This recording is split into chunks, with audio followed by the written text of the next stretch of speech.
Iran ने भारत के 2 बहरी जहाज़ों को आबनाए हुर्मुज़ से गुजरने की इजाज़त दी।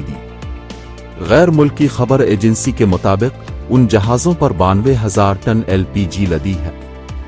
इससे पहले ईरान तुर्की के एक बहरी जहाज़ को भी आबनाए हुर्मुज़ से गुजरने की इजाज़त दे चुका है। तुर्की को इजाज़त मिलने के बाद फ्रांस और इटली ने अपने जहाज़ों को निकालने के लिए ईरान से बराह रास्त राब्ते का फैसला किया है। वज़ीर ख़ज़ाना मोहम्मद औरंगज़ेब का कहना है कि अवाम पर पेट्रोलियम मसनूआत की कीमतों के बोझ को मुमकिना हद तक कम रखा जाए। वज़ीर ख़ज़ाना मोहम्मद औरंगज़ेब की ज़ेर सदारत पेट्रोलियम मसनूआत की कीमतों से मुताल्लिक़ कायम कमेटी का जायज़ा इजलास हुआ, जिसमें ज़खायर की सूरत हाल का जामे जायज़ा लिया गया। कमेटी को खाम तेल और रिफाइन शुदा पेट्रोलियम मसनूआत के मौजूदा ज़खायर और दरामदी इंतज़ामात, सप्लाई चेन की लॉजिस्टिक से मुताल्लिक़ ब्रीफिंग दी गई। कमेटी अराकीन को रास्ते में मौजूद कार्गो जहाज़ों के हवाले से भी आगाह किया गया। बरवक्त मनसूबाबंदी की बदौलत मुल्क में सप्लाई सूरत हाल मुस्तहकम है। अलावा अजी इजलास में आलमी सतह पर खाम तेल और रिफाइन शुदा पेट्रोलियम मसनूआत की हालिया सूरत हाल का भी जायजा लिया गया। मुमकिना बैरूनी मंजरनामों के मुल्की मईशत पर मुमकिना असरात पर तबादला ख्याल किया गया। सलमान आगा के खिलाफ ICC ने एक्शन ले लिया। बांग्लादेश के खिलाफ मुतनाज़ा रन अलिफाट पर सलमान आगा को शदीद गुस्से का इजहार करना महंगा पड़ गया।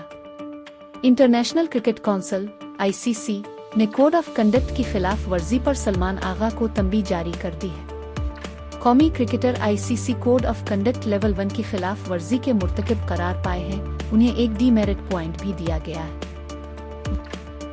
स्विट्जरलैंड का अमेरिका की 2 फौजी परवाज़ों को फ़िज़ाई हुदूद इस्तेमाल करने की इजाज़त देने से इनकार।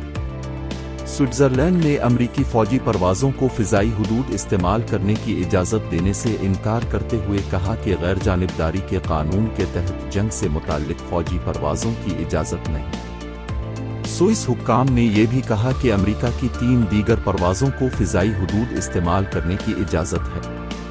स्विट्जरलैंड के मुताबिक इंसानी और तिब्बी इमदाद से मुताल्लिक़ परवाज़ों को इजाज़त दी जा सकती है, ज़ख्मियों की मुंतकिली और गैर जंगी परवाज़ों को गुजरने की इजाज़त है। दुनिया भर में मुसलमानों के खिलाफ नफरत और तासुब के खात्मे की ज़रूरत है। सदर जरदारी इस्लामोफोबिया के तदारुक के आलमी दिन पर अपने पैगाम में सदर मुमलकत आसिफ अली जरदारी ने कहा कि इस्लाम अमन, हमदर्दी और इंसाफ का दीन है। इस्लाम को इंतहा पसंदी से जोड़ना लाइल्मी की अक्कासी है। उन्होंने कहा कि आलमी बरादरी नफरत अंगेज जराइम के खिलाफ कानूनी तहफ़्फ़ुज़ मजबूत बनाए। इज़हार राय की आज़ादी नफरत फैलाने के लिए इस्तेमाल नहीं होनी चाहिए। मजहबी तनव्वुर के एहतराम और बैन अल मज़ाहिब हम आहंगी को फ़रोग़ देना ज़रूरी है। दुनिया भर में मुसलमानों के खिलाफ नफरत और तासुब के खात्मे की ज़रूरत है। कोहाट, CTD और पुलिस के मुश्तरका ऑपरेशन में 6 दहशतगर्द हलाक। दहशतगर्दों से बड़ी तादाद में असलहा भी बरामद हुआ है। इलाके को घेरे में लेकर सर्च ऑपरेशन जारी है। DPO कोहाट, लाची में काउंटर टेररिज्म डिपार्टमेंट CTD और पुलिस के मुश्तरका ऑपरेशन में 6 दहशतगर्द हलाक हो गए। DPO कोहाट शहबाज इलाही के मुताबिक नवाही इलाके लाची में दहशतगर्दों की मौजूदगी की इत्तला पर पुलिस और CTD ने कार्रवाई की। पुलिस की नफरी मौके पर पहुंची तो दहशतगर्दों ने फायरिंग कर दी। DPO शहबाज इलाही का बताना है कि हलाक दहशतगर्दों से बड़ी तादाद में असलहा भी बरामद हुआ है।